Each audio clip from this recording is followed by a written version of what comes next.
What's up everyone? In this video I'll show you how to train your custom ChatGPT model.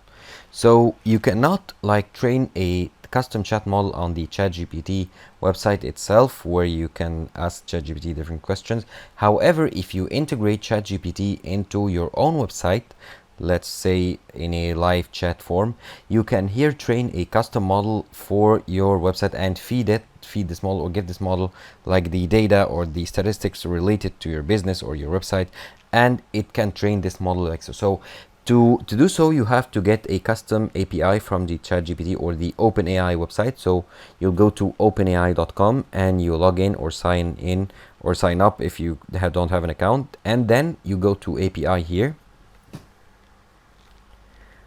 And from here, click on your name in the top right, and then click on View API Keys.